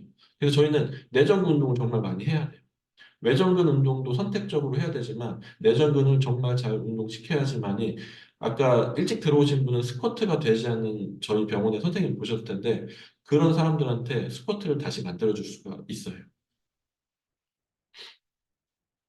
그리고 오늘 이제 주로 이 레프트 AIC 패턴에 대해서 말씀을 드렸는데 이 반대쪽으로 올라가는 근육의 사슬이 하나 더 있어요. 줄여서는 오른쪽에 라이트 BC 패턴이라고 해서 브레키얼 체인이라고 합니다. 계속 이제 제가 체인을 갖고 와서 여러 개가 있는 걸로 오해하실 수도 있는데 많아야 총 4개입니다. 그중에 오늘 제가 2개를 말씀드리는 거고 라이트 BC 패턴은 이렇게 늑강근 사이에 있는 늑강 그 근육을 포함해서 소흉근 그리고 충세유돌근까지 얘기를 합니다. 이 근육들이 앞에서 말씀드린 왼쪽에 있는 전만에 의해서 보상작용으로 안테리어 틸팅 그러니까 견갑골이 안테리어 틸팅 안테리어 그 프로트랙션, 인터 로테이션 되면서 이쪽에 오른쪽에 있는 호흡 기능을 많이 떨어뜨려요. 그래서 이때 나타날 수 있는 증상이 T4 신드롬이라고 뒷머리부터 양손이 저리는 디스크로는 설명이 안 되는 그런 증상을 통틀어서 T4 신드롬이라고 하는데 이 오른쪽에 있는 이 체인들이 이런 걸 만들 수가 있어요. 그리고 이제 다른 2개의 체인을 더 말씀드리면 템포로 만디블라 크라니얼 체인이고요. 다른 하나는 뒤에서 설명드릴 포스테리어, 익스테리어 체인입니다. 체인을 모두 해봐야 오늘 말씀드린 이제 이게 4개가 전부예요. 제가 강의로 오늘 말씀드릴 거는 레프트 AIC 그리고 간단하게 라이트 BC 브레키얼 체인 그리고 뒤에서 말씀드린 포스테리어, 익스테리어 체인이 전부입니다. 그러니까 헷갈리지 않으셨으면 좋겠어요. 그래서 이 체인들이 작동을 해서 몸이 틀어지기 시작하면 옆에 있는 조각상처럼 변하기 시작하는 거예요. 골반이 한쪽으로 빠지고 내회전되고요, 오른쪽. 이쪽은 다리가 앞으로 나왔지만은 외회전 상태에 굽힘 상태에 있게 되는 거고요. 오른쪽은 떨어지고 말리고 이런 모습이 나타나게 되는 게 이 하나의 연장선 안에서 일어나게 됩니다. 그래서 장요근을 아까 이제 강조를 많이 드렸는데 이쪽이 왼쪽인데요. 왼쪽이 안테리어 틸팅되고 그리고 왼쪽 골반이 앞으로 자꾸 회전하기 시작하면요. 이 장요근은 주된 근육은 저희가 힙플렉션으로 알고 있으나 보시는 것처럼 이 장요근은 이 아래쪽에 있는 소전자에 가서 붙어 있어요. 그래서 타이트해지면은 그 고관절을 플렉션 시키고 외회전시키게 됩니다. 이 근육 때문에. 이 두 가지의 작용을 이 장요근에서 만들어지기 때문에 일단 자세가 만들어지고 그 상태에서 근육이 타이트해지면은 더더욱 더 외회전의 기능으로 가져가게 되는 게 이 패턴의 특징이고 이 근육의 이 상태에서 역할이라고 보셔야 돼요. 그렇다고 무조건 장요근을 늘리시면 안 됩니다. 그럼 이제부터 한번 생각을 좀 해볼게요. 이 그림을 봤을 때 이쪽이 왼쪽이에요. 이쪽이 오른쪽이고요. 이쪽은 안테리어 틸팅 돼 있다라고 말씀드렸고 포워드 로테이션 돼 있다라고 말씀드렸어요. 옆에서 봤을 때는 안테리어 틸팅 되면은 이 햄스트링의 길이는 늘어나 있게 됩니다. 근데 만약에 고객이나 환자가 와갖고서는 왼쪽에 햄스트링이 너무 땡겨요 라고 얘기를 하시면은 선생님들께서는 이 왼쪽에 있는 햄스트링을 늘리실 거예요. 매우 중요합니다. 저도 이런 체인을 모를 때 왼쪽이 잘 안 늘어나서 왼쪽을 늘렸다가 왼쪽에 있는 방사통을 증가시킨 경험이 상당히 많기 때문에 매우 중요합니다.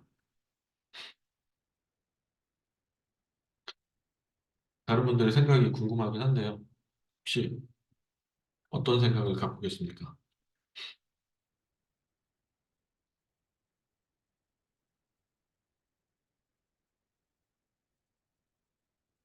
일단 햄스트링이 늘어나 있는 상태에 있기 때문에요.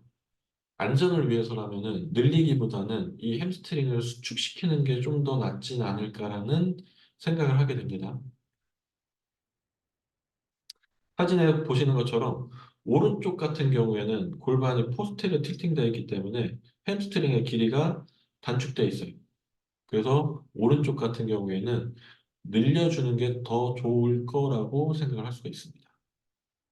다만 실제로 임상에서 치료하다 보면요. 이런 경우가 있어요. 분명히 왼쪽은 늘어나 있기 때문에 SLR을 하면은 상당히 많이 올라갈 것이다라고 생각을 할 수도 있는데 이미 근육이 늘어난 상태이기 때문에 저희가 실질적으로 테스트했을 때는 SLR의 각도가 떨어지는 경우가 있습니다. 그리고 여기에서 더 진행이 되면요. 햄스트링의 신경근의 기능이 떨어지기 때문에 그냥 뉴로모터 관점에서 보면은 위크니스가 상당히 진행된 분들도 있어요. 이런 분들은 골반이 앞으로 전이 돼 있고 안테리어 틸팅 돼 있어도 SLR이 상당히 많이 나오는 경우도 있어요. 그래서 이 해석을 저희는 뭐 잘 나온다 안 나온다라고 해서 이게 틀리다라고 보시면 안 되고 근육이 이미 늘어나 있거나 아니면은 거기에서 더 진행이 돼 있어서 햄스트링이 약해졌구나 이렇게 두 가지로 해석을 하실 수가 있어야 합니다. 그래서 왼쪽에 이러한 모습이 보인다면은 햄스트링을 해석을 이렇게 하셨으면 좋겠어요. 물론 진짜 실제로 허리 디스크에 의해서 발생된 방사통은 달리 해석하셔야 돼요. 지금은 그러니까 허리 디스크가 아닌 골반이 틀어짐으로 인해서 나타나는 그 증상에 대해서 말씀드린 겁니다. 두 번째로 정말 많이 시행하는 운동 중에 하나가 이제 이 조개 운동이죠. 보약처럼 시행되는데 자, 앞에서 봤을 때 이쪽이 오른쪽이에요. 포스테리어 틸팅되어 있고요. 이쪽 왼쪽은 안테리어 틸팅. 그리고 이쪽은 외회전 상태에 있다라고 말씀드렸죠. 오른쪽은 내회전 상태에 있다라고 말씀을 드렸어요.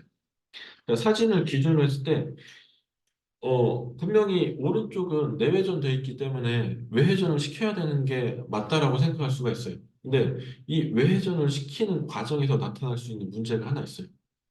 뭐냐면요. 이미 오른쪽은 약해져 있다라고 봐야 되거든요. 이 상태가 되면요. 그러면 외회전 시키는 힘이 약해져요.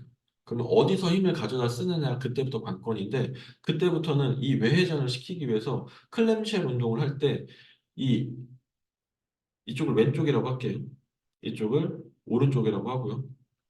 이 오른쪽에 있는 외회전근을 더 써서 오른쪽을 외회전 시키려는 보상작용이 일어나요. 그래서 운동을 시키시다 보면은 분명히 나는 오른쪽에 있는 클램쉘 운동을 통해서 오른쪽에 있는 엉덩이 운동을 시켰는데 왼쪽이 더 힘들다고 하시는 분들이 있어요. 그러니까 이런 분들이라면은 저라면은 이 왼쪽에 외회전된 고관절을 내회전 시킨 상태에서 오른쪽을 외회전 시킬 것 같아요. 그게 조금 더 오른쪽에 그 자극을 줄 수 있는 운동 방법이 될 수도 있고요. 그리고 하나 더 말씀드리면 왼쪽 같은 경우에는 골반이 앞으로 나가 있다라고 말씀드렸잖아요. 우리가 이 운동을 시킬 때 이 위에서 쳐다봤을 때 골반이 앞뒤로 움직이는 건 무조건 확인하셔야 돼요. 오른쪽은 뒤로 빠져 있기 때문에 오른쪽은 앞으로 밀어놓고서는 클램쉘 운동을 하시는 게 좀 더 낫고요. 그러면은 아마 오른쪽의 외회전근을 잘 사용을 못 하실 거예요. 금방 지치시고. 그렇게 이 골반이 틀어진 관점에서 봤을 때 그 클램쉘 운동을 깊게 주의하셔서 시키시면 좋을 것 같아요. 지금까지 말씀드린 이 골반의 틀어짐을 확인할 수 있는 테스트들이 여러 가지가 있는데 가장 대표적으로 정확하게 알 수 있는 테스트가 저희가 알고 있는 테스트 중에 이 오버스 테스트와 토마스 테스트가 있어요. 원래 오버스 테스트는 진짜 1930년대 후반에 오버라는 의사가 허리 아픈 사람들을 그 IT 밴드를 절개해 놓고서는 통증이 떨어지는 그 실험을 하는 과정에서 알게 된 테스트거든요. 그러니까는 저희는 이 오버스 테스트를 장경인대에 타이트함이 있는지 없는지를 구분하는 테스트로 지금 시행이 되고 있는데 최근에는 이 오버스 테스트를 장경인대에 타이트함이 있는지 없는지를 보는 게 아니라 앞에서 설명드렸던 이 AIC 패턴이 있는지 없는지를 보는 검사로 시행을 해요. 이 위에 있는 그림처럼 골반이 앞으로 전방 경사, 포워드 로테이션, 전방 회전되어 있는 상태에서는 결국에 이 아스타블럼에서 피머 헤드가 외회전된 상태로 이탈되어 있거든요.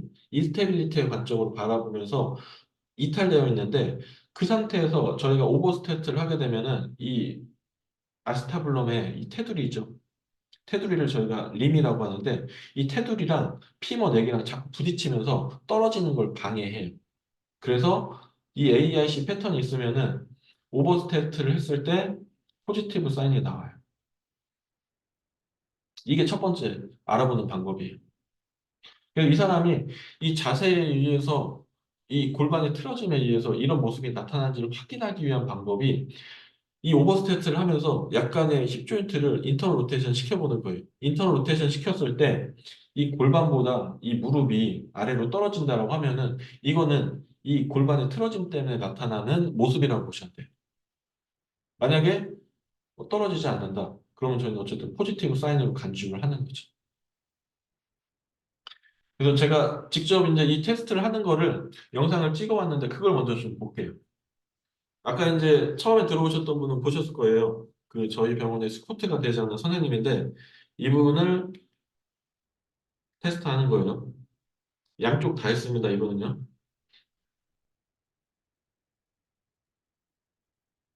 제가 절대 저 손으로 지탱을 해주는 게 아니고 살짝 뗀 거예요. 뗐을 때 무릎이 골반보다 아래로 떨어지는지 확인하는 거예요. 자, 오른쪽도 이 영상이 좀 끊기긴 하는데 한번 보도록 할게요.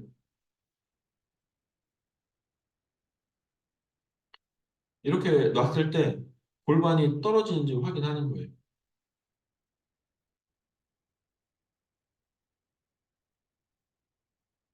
그리고 인터널 로테이션 시켰을 때 무릎이 아래로 떨어지는지 리포지션을 시켜보는 거고요. 자, 그리고 토마스 테스트를 하는데 한쪽 무릎을 고정시켜 놓고 천천히 한쪽 다리를 펴보는 거예요. 이렇게 다리가 뜨는지 확인하시는 거예요. 그리고 제가 손으로 이제 내외전, 내전 시키면서 다시 떨어뜨려 보는 거예요. 이렇게 했을 때 떨어지면은 이 사람의 골반은 어떤 틀어짐 상태에 의해서 발생되는 건 아닌지 의심을 하는 거예요. 그래서 오버스테트를 첫 번째 시행을 하시고요. 포지티브 사인이 나오는지 확인하고 만약에 다리가 잘 떨어지고 네거티브 사인이라면요. 이건 골반의 틀어짐이랑 관련 없는 걸로 생각하셔도 돼요. 다른 게 원인일 수 있어요. 그래서 포지티브 사인이 나오는지 먼저 확인하시고 그 다음에 한 번 더 재확인을 하는 거예요. 리포지션. 고관절을 내외전시키고 다시 떨어뜨렸을 때 골반보다 무릎이 아래로 떨어진다? 그럼 이 사람은 골반에 확실한 틀어짐이 있겠구나라고 강하게 의심을 하셔도 괜찮습니다. 이렇게 하는 거를 오버스태트라고 하는데 옆으로 누워서 어덕션이 되는지를 보기 위한 테스트이기 때문에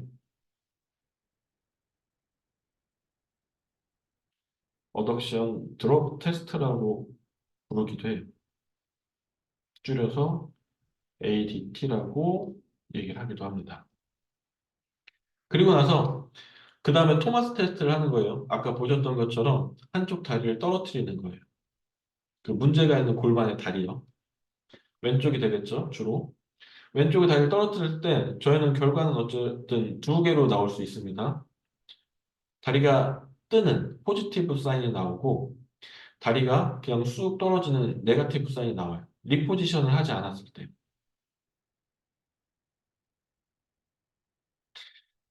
이렇게 포지티브 사인이 나오면요. 다시 한 번 더 강하게 의심을 하는 거예요. 이 사람의 왼쪽 골반은 안테리어, 인테리어 체인의 패턴을 갖고 있겠구나라고 의심을 하는 거고요. 여기에서 리포지션을 한 번 더 했을 때 다리가 떨어진다? 그러면은 거의 확신을 갖는 거죠. 이쪽 골반은 틀어져 있구나. 안테리어, 틸팅, 포워드, 로테이션, 힙 조인트는 익스터널 로테이션. 근데 그냥 다리가 쑥 떨어지는 경우가 있습니다. 리포지션을 하지 않아도. 이런 경우에는 저희는 병리적인 상태가 진행된 건 아닌지 의심을 해야 돼요. 뭔가 그냥 자세만 틀어진 게 아니라 통증도 만들어내고 뭔가 더 진행된 상태가 아닌지 의심을 하는 거예요. 특히나 소아스 근육에 느슨함이 있는 건 아닌지 의심을 하는 거예요. 그러니까 기존에 저희가 알고 있던 테스트들이랑 다르죠. 보통 토마스 테스트를 했을 때 다리가 떨어지지 않으면 그쪽에 소아스에 단축이 있는 건지 의심을 하는 건데요. 현실적인 테스트에서는 이렇게 연결시켜서 테스트하게 되면 전혀 다른 의미를 갖게 돼요. 이렇게 느슨함은요, 결국 뭘 의미하냐면 인스테빌리티를 의미합니다. 이 인스테빌리티, 불안정성은요, 계속적으로 반복이 되면은 변형을 만들어내요.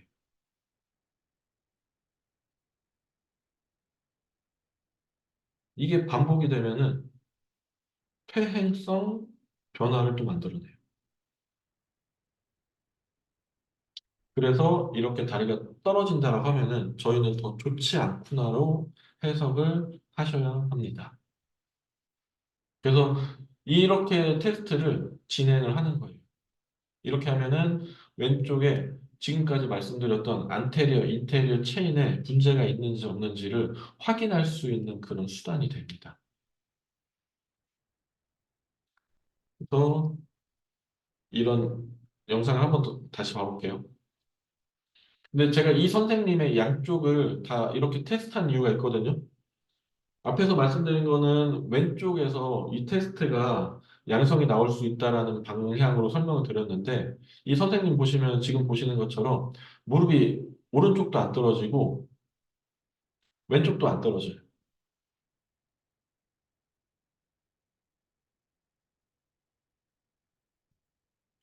이렇게 양쪽이 안 떨어지는 거를 저희는 양측성 AIC 패턴이라고 얘기를 해요. 그래서 양쪽에 아까 말씀드렸던 한쪽에만 나타났던 왼쪽에만 나타났던 안테리어 인테리어 체인 패턴이 오른쪽에도 나타나는 거를 저희는 바이라텔 AIC 패턴 또는 앞서서 말씀드렸던 PEC 패턴이라고 얘기를 합니다. 등 뒤에 있는 광배근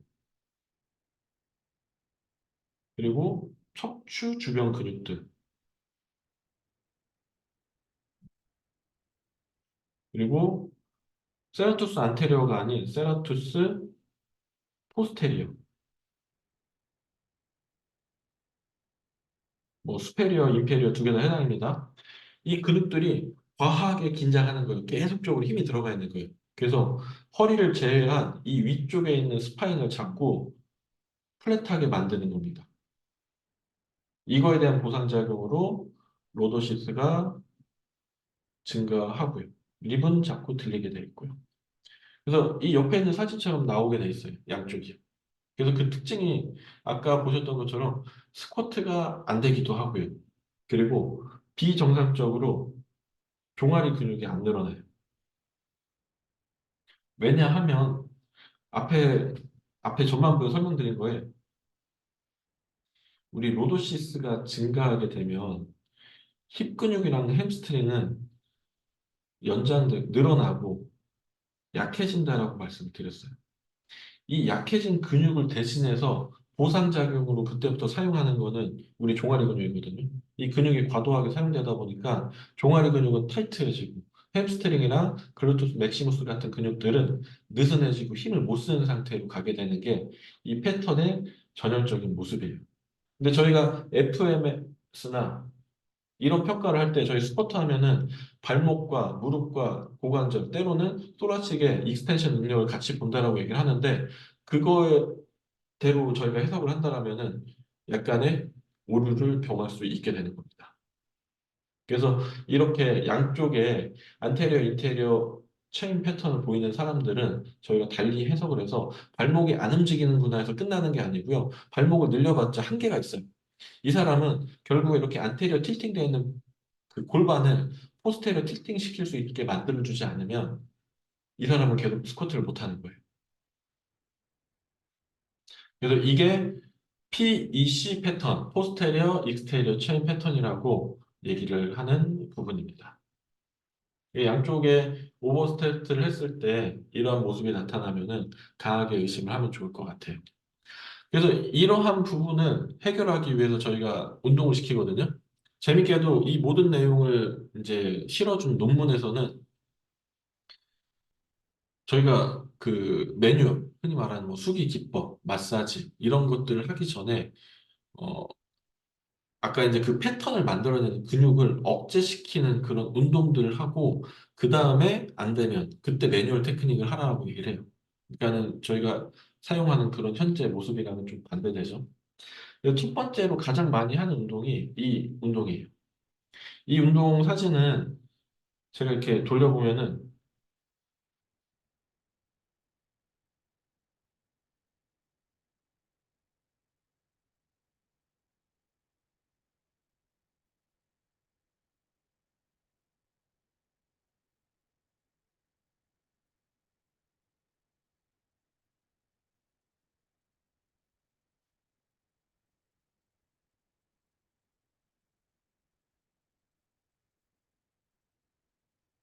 제가 이 사진을 돌려볼게요.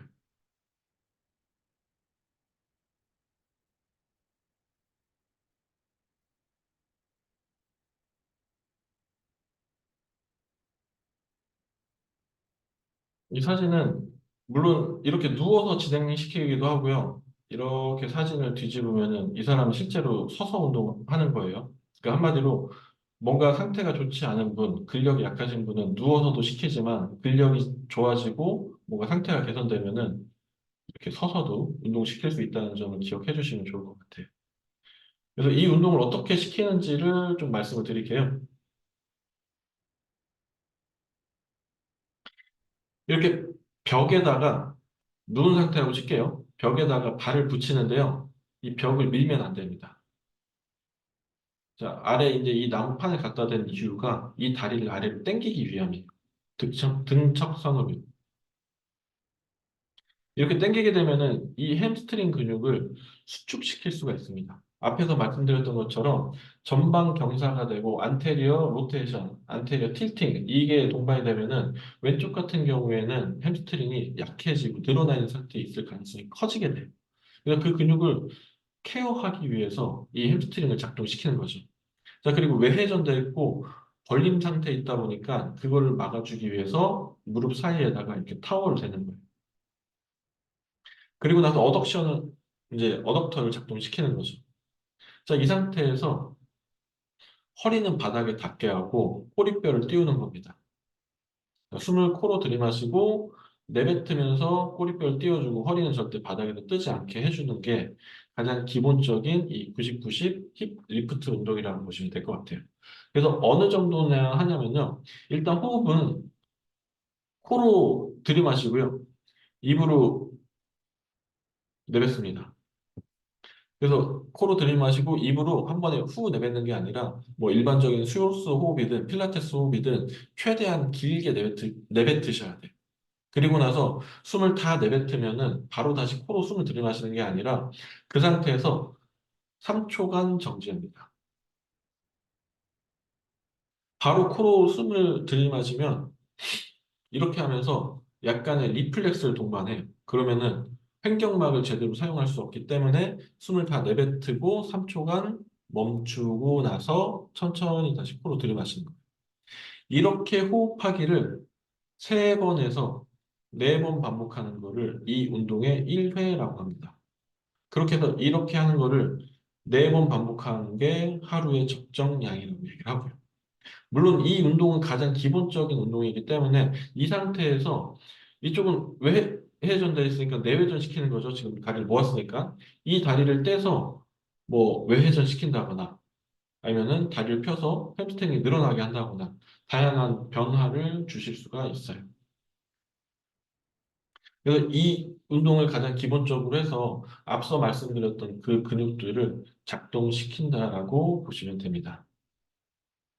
네, 이 운동이 생각보다 체계가 잘 잡혀 있는 게 가장 기본적인 운동부터 좀 더 강하게 횡격막을 수축시키기 위해서 다음 사진 보면 이렇게 풍선이 보이시죠? 병원에서 일을 하면서도 풍선을 좀 이렇게 불어보게 학생이든 성인이든 시켜보는데 풍선을 불지 못하는 분들이 상당히 많아요. 그리고 횡격막을 제대로 쓰지 못하는 분들이 많다라고 보시면 좋을 것 같아요. 아까와 같은 절차거든요. 똑같은 절차에서 숨을 내뱉을 때 이렇게 풍선을 불게 시키기도 합니다. 그렇게 해서 복부의 긴장감을 느끼게 한다면은 이 왼쪽에 전만을 만들어내는 그 복부 근육을 사용해서 전만을 조금 더 줄여들 수 있게 할 수가 있습니다. 자, 그리고 옆으로 누운 자세에서요, 이렇게 빨대를 쓰기도 해요. 빨대를 쓰면은 풍선보다 조금 더 날숨이 어려워져요. 자, 이 운동은 이렇게 옆으로 누운 상태에서 이 골반을 이 환자한테서 바닥을 누르라고 시킵니다.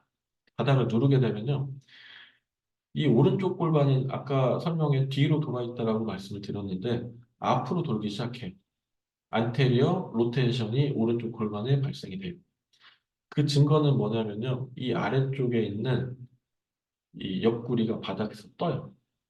그러면 안테리어 로테이션이 된 상태로 이동했구나라고 해석을 할 수가 있고, 이 상태에서 왼쪽 무릎을 굽힌 상태로 왼쪽 발목으로 바닥을 누르고 이 무릎을 들게 시키는 거죠. 그리고 마찬가지로 바로 누웠을 때처럼 골반은 포스테리어 틸팅 시키는 상태를 유지합니다. 이 상태로 아까와 마찬가지로 들숨과 날숨을 3회 반복하는 게 아까 그 운동에 이어서 하는 운동이에요. 이 운동은 사실 주 타겟 머슬은 이 왼쪽에 중둔근의 앞쪽 섬유를 강화시키기 위한 운동이라고 보시면 돼요. 근데 달리 해석할 수 있는 게요. 폐쇄근은 우리가 일반적으로 해부학 교재에서는 외회전을 시키는 근육이라고 언급을 하고 있어요. 하지만 힙이 플렉션 된 상태에서는 어덕션의 기능을 가져요. 왜냐하면 그 부착 위치가 대퇴골두의 그 뒤쪽에 붙기도 하지만요. 정중앙에 위에 붙다 보니까 골반 그 대퇴골을 이렇게 안으로 당겨오는 어덕션의 힘이 만들어지기도 해요. 근데 이 그림에서 보시는 것처럼 이 바닥으로 아래를 누르게 시키고서는 무릎을 들어버리면은 이 무릎만 본다면은 무릎 위쪽으로 이 대퇴골은 어덕션의 포지션으로 가져가기도 하는데 달리 해석할 수 있는 건 인터널 로테이션은 보조할 수도 있다라고 해석을 할 수가 있어요. 그러니까 우리 이제 오늘 배운 거는 골반의 어떤 불균형에 대해서 말씀드렸는데, 이 다리에 있는 대퇴골이 플렉션 되느냐, 익스텐션 되느냐, 그 상태에 따라서 저희가 전통적으로 해석하고 있는 그 근육의 기능이 전혀 반대되는 그 기능으로 사용되기도 해요. 그러니까 그런 부분을 한번 참고하셔서 한번 해부학적인 내용을 보시면은 좋을 것 같아요. 그래서 오늘 제가 재능기부 강의로 알려드릴 부분은 이 정도까지고요.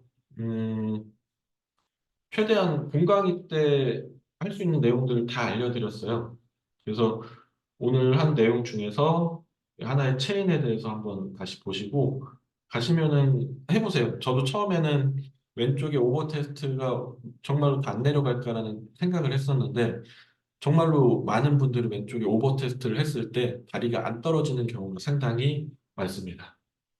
그래서 한번 해보시고 토마스 테스트도 해보셨으면 좋겠습니다. 오늘 강의는 제가 여기까지 진행할 건데 혹시 뭐 궁금하신 부분이 있으실까요?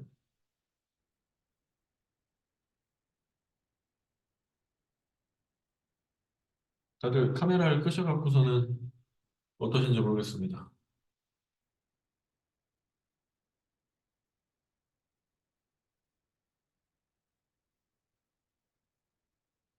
그 녹화본을 어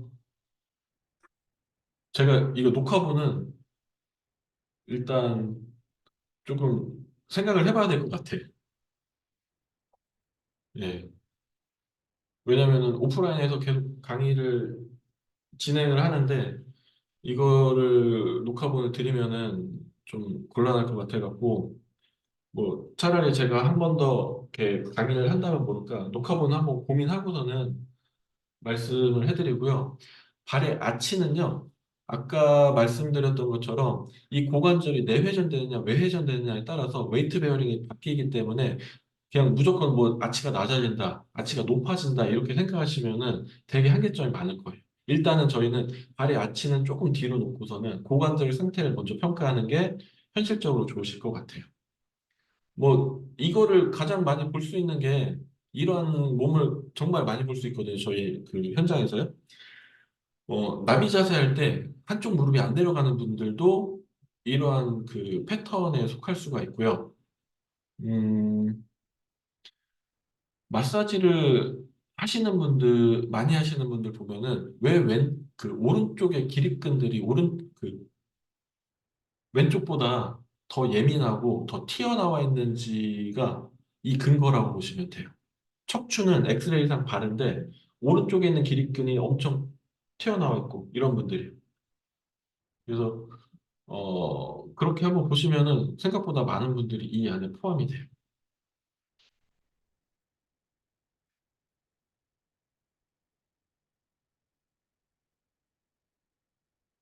뭐 혹시 뭐 이해가 안 되시는 부분이 있어요? 아, 오버스테트요?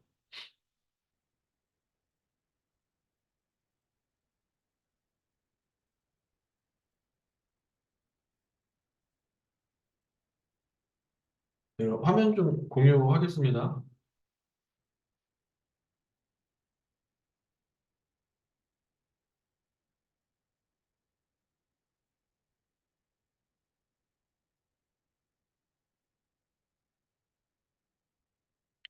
어, 이렇게 오버스테트를 하는데요. 아까 이제 영상이 좀 끊겨서 제대로 못 보셨을 거예요.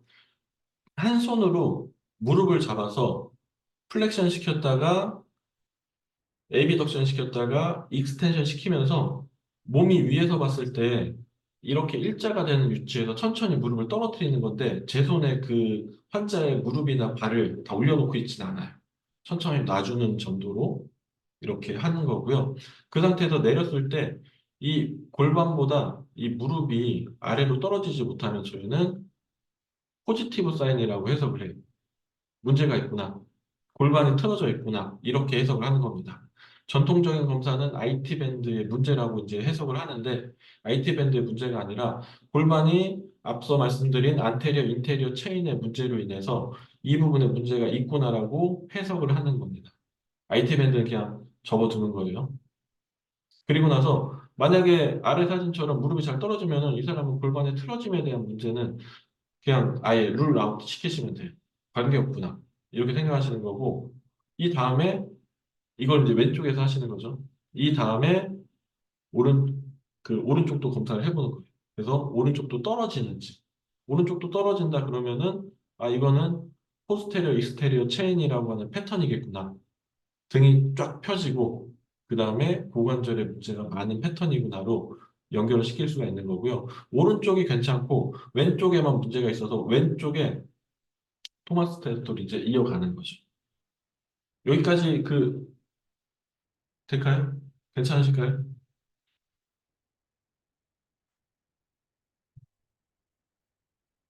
그래서 5분까지만, 네, 5분까지만 뭐 질문해 주시고 없으시면은 제가 강의는 마무리하는 걸로 하겠습니다.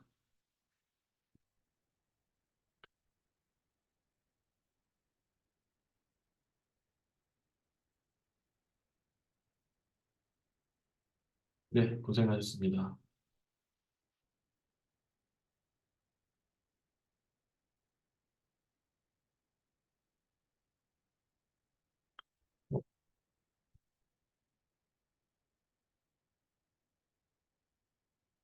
양쪽이 전부 다 안 떨어지는 그 포지티브 사인이 나오면은 PEC 패턴이라고 얘기를 합니다.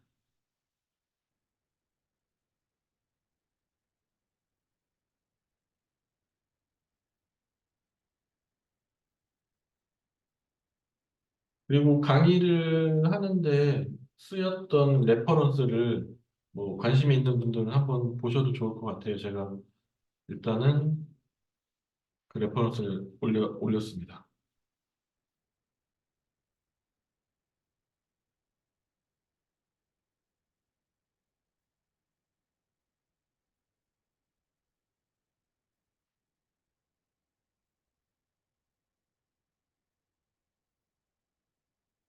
네, 그 일요일인데 오전에 강의 들으시냐고 고생 많으셨습니다.